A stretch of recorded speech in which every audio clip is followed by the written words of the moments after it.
உலகில் ஏழல்ல அதிசயங்கள் வாய் பேசும் பூவெனி எட்டாவது அதிசயமே. வான் மிதக்கும் உன் கண்கள், தேன் தெறிக்கும் கண்ணங்கள், பால் குடிக்கும் மதரங்கள் அதிசயமே. நங்கை கொண்ட விரல்கள் அதிசயமே. நகம் என்ற கிரீடம் அதிசயமே.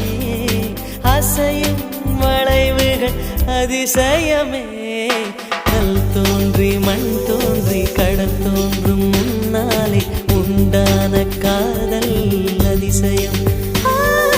16 வயதான பருவத்தில் எல்லோருக்கும் படர்கின்ற காதல் அதிசயம். பூவுக்குள் ஒளிந்திருக்கும் கனிக்கூட்டம் அதிசயம். வண்ணத்து பூச்சியுடம்பில் ஓவியங்கள்